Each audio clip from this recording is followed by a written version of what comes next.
Bom dia, meu nome é Leonardo Lopes e você está no Filosofia e Fé Cristã. Hoje vamos continuar a microsérie que fala sobre o filósofo Hermann Doivert, analisando o livro de Josué Reichel, que chama Reformai a Vossa Mente. Subtítulo A Filosofia Cristã de Hermann Doivert.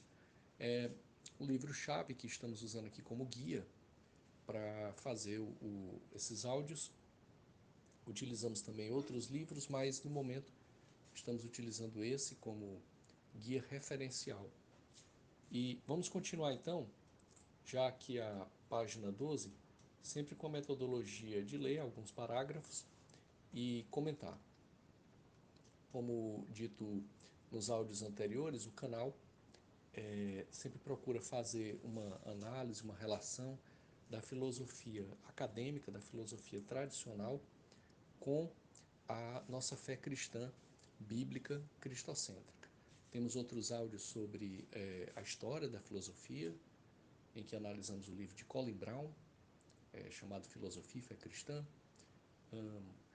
vídeos sobre cinema, fazendo correlação com a fé cristã, cujo livro base é o Cinema e Fé Cristã, de Brian Godawa, assim como áudios diversos. Temos uma microsérie também sobre o De Magistro, de Agostinho de Hipona, e agora estamos analisando este filósofo que é muito pouco conhecido no Brasil, mas que acreditamos ser de fundamental importância para revestir as categorias de pensamento na universidade, principalmente nas áreas de humanidades, com uma perspectiva cristã.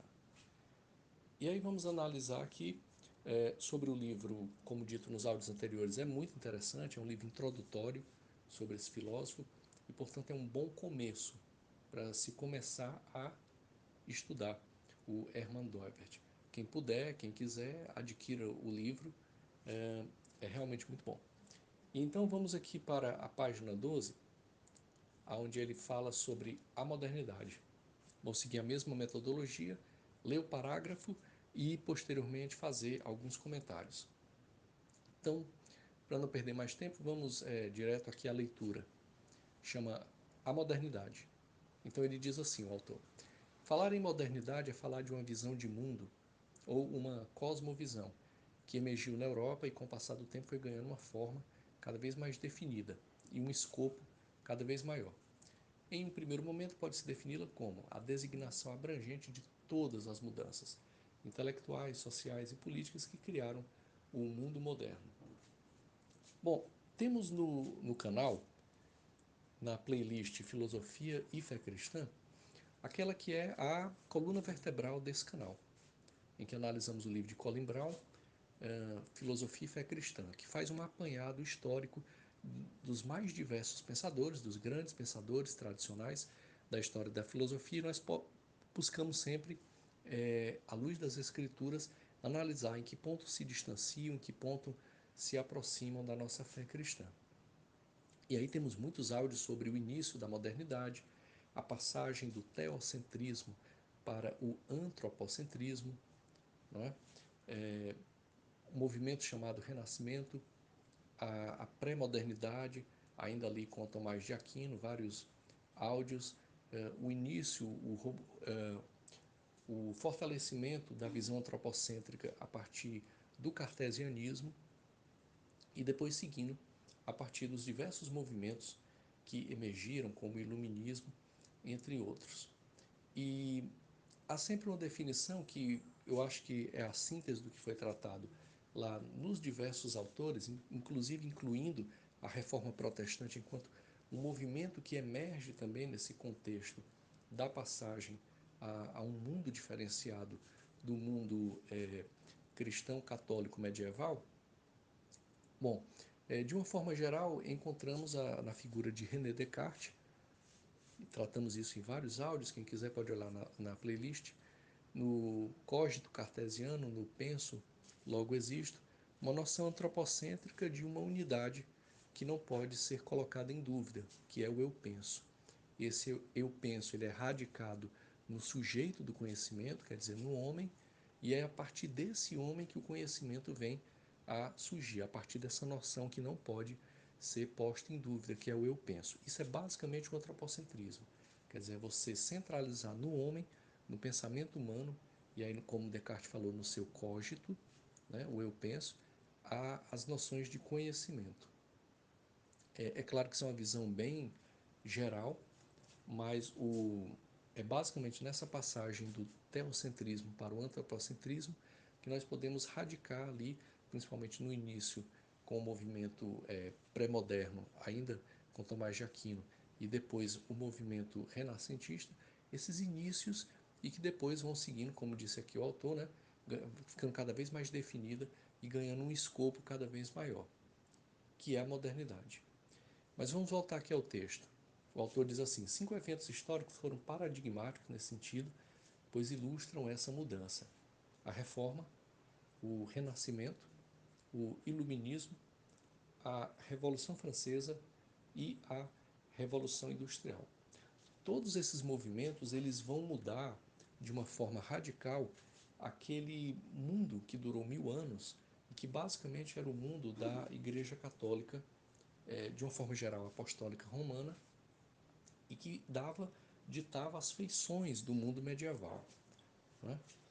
A reforma põe em xeque justamente essa autoridade da Igreja Católica, restaurando as noções da Igreja primitiva, trazendo então ali, a partir do sola scriptura, entre os outros solas também, né? Sola fide, sola Christus, enfim, essa volta à unidade daquela igreja primitiva, não é? Que é a igreja apostólica, o ensino dos apóstolos, né? Restaurando então a noção de que é somente pela escritura que podemos ter um cristianismo forte, um cristianismo pungente. É somente pela fé no nosso Senhor Jesus Cristo, na sua obra salvífica, substitutiva, em que Cristo na cruz paga por nossos pecados e por isso nos justifica, nos redimindo perante Deus Pai. São as noções que a reforma restaura, né?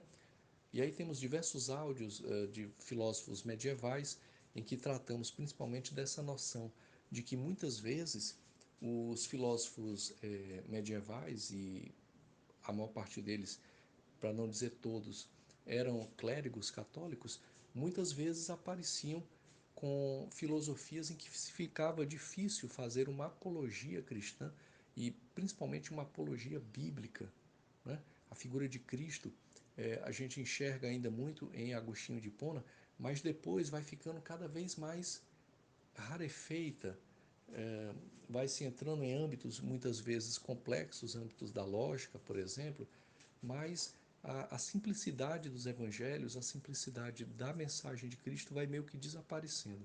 A reforma ela restaura isso, né? Como o nome está dizendo, é uma reforma. O Renascimento, né, é um outro movimento que ajudou a pôr fim àquele mundo medieval, no sentido de que ele faz um renascer do mundo greco-romano. Aqui há uma noção pré-conceituosa, no sentido de um pré-conceito, em que se lança um olhar sobre a Idade Média enquanto um mundo de trevas.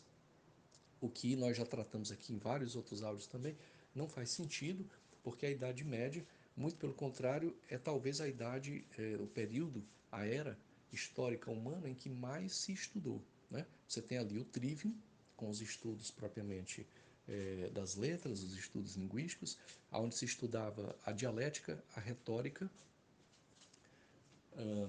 e a gramática, e o Quadrivium, que é nos estudos mais abstratos, mais filosóficos, onde se estudava a aritmética, a geometria, a astronomia e a música. Então, quer dizer, um período de muito estudo, de muita lógica, do surgimento das universidades, mas o Renascimento ele lança esse olhar preconceituoso justamente para desmerecer o período anterior e tentar se firmar.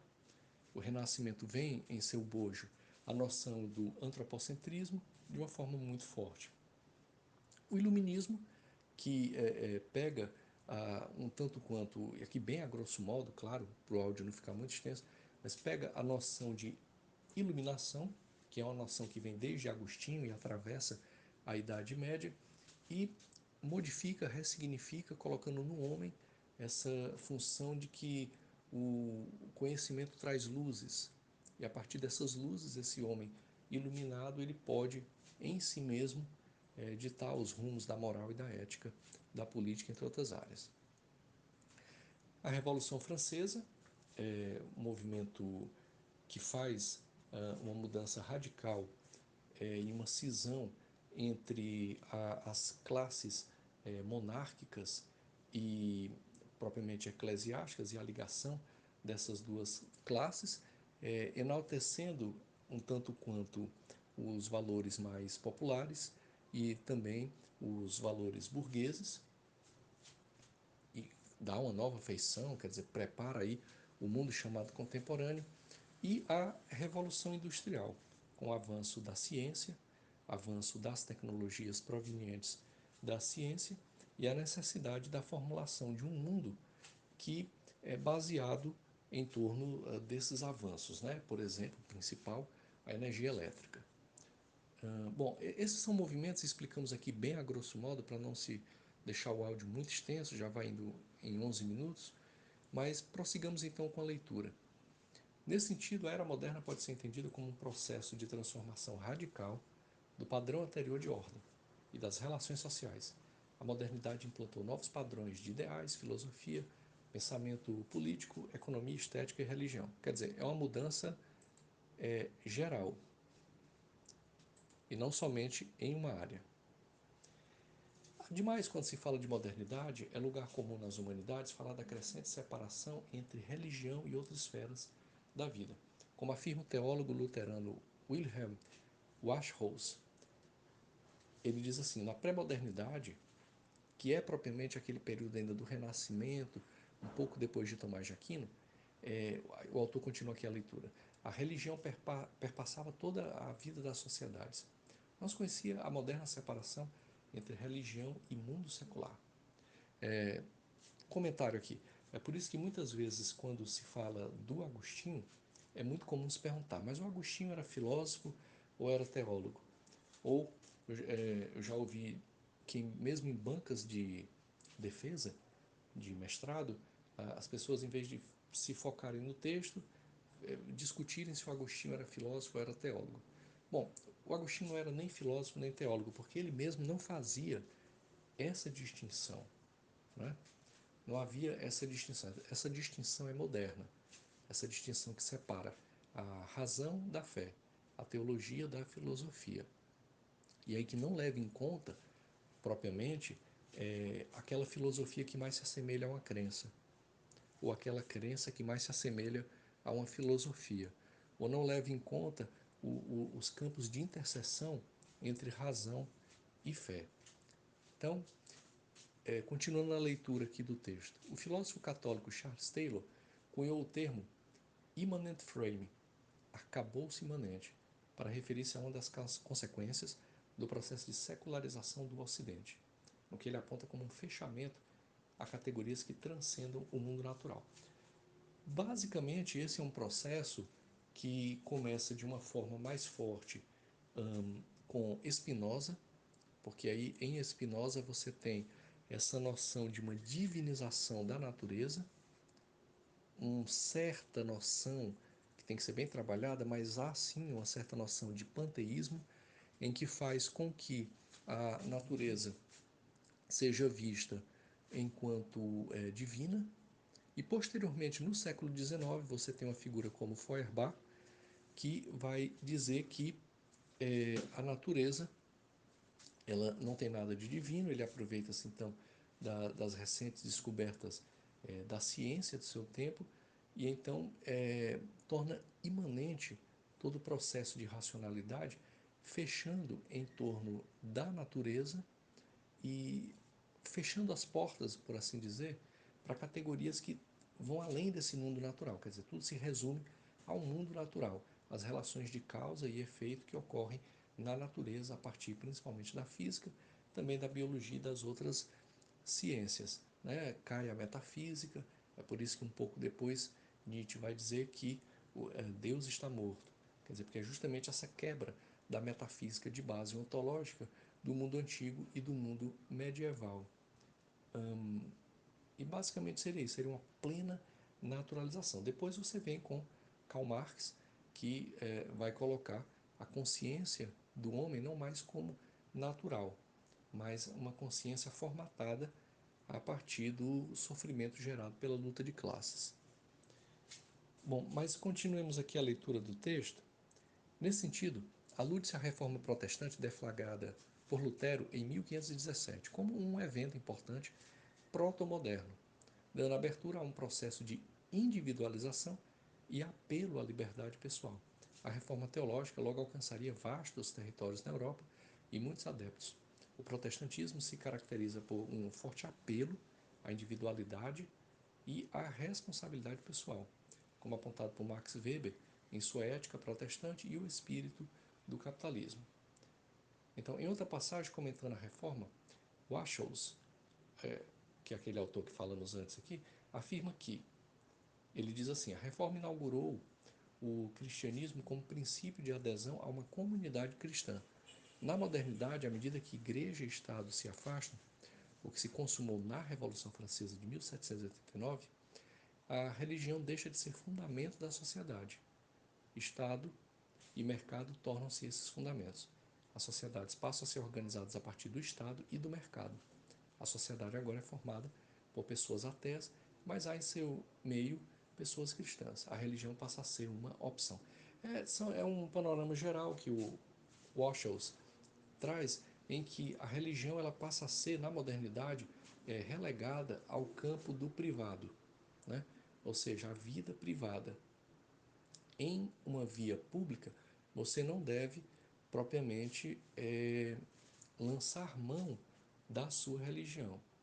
O ambiente público passa a ser tratado na modernidade enquanto um ambiente laico, enquanto um ambiente formatado, por sua maioria, por pessoas ateias. Quer dizer, esse fenômeno de uma sociedade ateísta, ela só é possível a partir ali do século XVIII em diante. Essas sociedades passam a ser organizadas agora a partir do Estado e do mercado, e não mais da igreja. Por exemplo, a noção de que a igreja possa vir a ser, nós temos essa noção muito clara em Romanos 13, né? Epístola aos Romanos, no capítulo 13, por exemplo, essa relação, e também em outras passagens da Bíblia, em que a igreja é como se fosse uma consciência ao Estado, né? Ela deve acatar as medidas estatais, na medida que todo poder emana de Deus, e respeitar essa instância do Estado. E meio que então se torna uma consciência do Estado. Essa noção da igreja enquanto consciência do Estado, na modernidade, principalmente na modernidade mais tardia, mais próxima a nós, ela é perdida. A igreja, a religião, ela passa a ser uma opção, passa a constar no âmbito privado, quer dizer, dentro da casa das pessoas ou dentro de um templo específico, mas não mais no ambiente público. Então, continuando aqui, já aproximando aqui do fim, quando percebemos que esse entendimento da modernidade como privatização da religião é bastante comum entre aqueles que estudam o tema, observamos também que tal afirmação, a partir de uma leitura doiverdiana, problematizaria o conceito de religião, uma vez que a religião em Doivert não pode ser entendida como mera opção, mas como uma dimensão enraizada na antropologia humana, inata. Para Doivert, a religião ela é inata ao ser humano. Esse sentimento religioso faz parte da própria constituição do que significa ser humano. Por isso que ele diz que faz parte de uma antropologia humana. E aqui está em ampla correspondência com a Bíblia, lembremos propriamente em Eclesiastes, onde é dito que Deus colocou a eternidade no coração do homem. Né? Quer dizer, mesmo aquelas pessoas que não acreditam em Deus, mas Deus colocou lá, está presente lá, e volta e meia isso vai pulsar, né? E esse homem se volta para o absoluto, para dimensões sobrenaturais, para dimensões que transcendam a ele mesmo. Isso no caso de não aceitar a Deus conforme a Bíblia nos relata.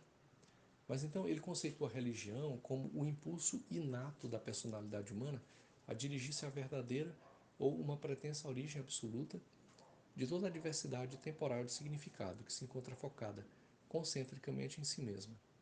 Logo, a questão não é entre ser ou não ser religioso, mas que direção dá ao aspecto religioso.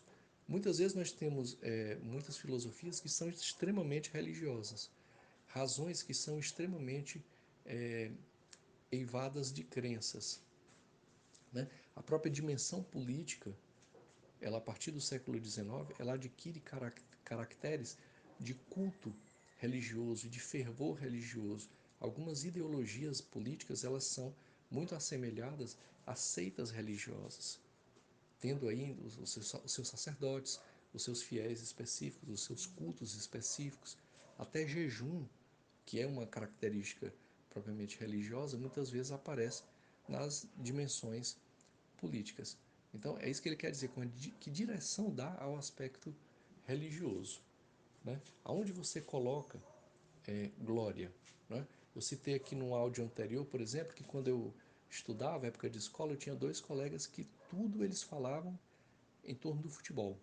Tudo para eles era futebol. A conversa deles era 90% futebol. Quer dizer, havia ali uma dimensão religiosa, uma dimensão de culto, uma dimensão de cultuar as diversas características ali do jogo, da parte do que chamava de cartolas, enfim, a direção que se dá a esse âmbito religioso que é muito forte no ser humano. Então, continuando o texto, de todo modo é preciso reafirmar que a modernidade transforma vários aspectos da vida humana.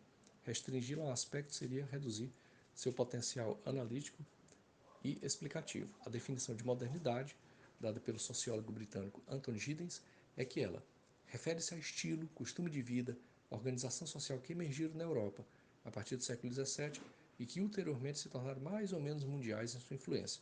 Dessa forma, a princípio, identifica-se a modernidade, a mudança, o que parece ser um dos raros consensos na teoria social. Como sugere o título do livro de Marshall Berman, tudo que é sólido se desmancha no ar. Portanto, pode-se dizer que a modernidade nos despeja a todos num turbilhão de permanente desintegração e mudança, de luta e contradição, de ambiguidade e angústia.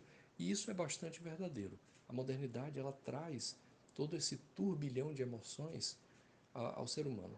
Eu creio que nunca na história da humanidade o ser humano viveu tão fortemente esse processo de, por exemplo, desintegração, a desintegração entre a razão e a fé, a desintegração entre teologia e filosofia, a mudança, a mudança em torno dos antigos padrões políticos em termos de monarquias para propriamente dimensões mais republicanas, as dimensões de luta e contradição. Aqui a gente pode citar o materialismo histórico dialético, a, a forma como Karl Marx lê a história humana enquanto luta, enquanto contradição, uma contradição dialética permanente, material, histórica, entre classes que detêm os meios de produção e classes que só têm propriamente o seu braço para trabalhar. E aí entrando todo o processo de mais-valia que o Marx fala e que merece ser avaliado, principalmente esses aspectos econômicos, da parte econômica. As ambiguidades, quer dizer, existem inúmeros movimentos em torno da modernidade que são extremamente ambíguos. Né? Às vezes você está tratando de dimensões religiosas sobre os mais diversos âmbitos. Aqui onde surge, por exemplo, já vinha desde Aquino, por exemplo, muito forte as teologias naturais,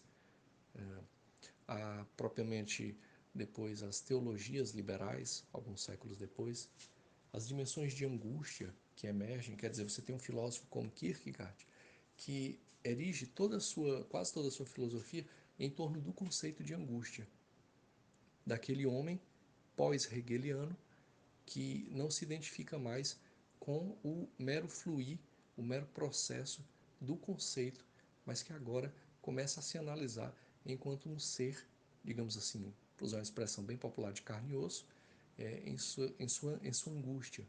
Né? E isso ditando, inclusive, todo um processo epistemológico. É uma antiga ordem, então, que a modernidade leva a cabo, termina, né? E esse foi a página 12, alguns parágrafos. Vamos encerrando por aqui. Se Deus assim o permitir, vamos continuar em um próximo áudio. Ficamos por aqui hoje. Deus não está morto e muito menos na academia. E lugar da Bíblia é em todo lugar. E por que não também nas faculdades de humanas, principalmente nas de filosofia? Um fraterno abraço e que a paz de Cristo fique com todos.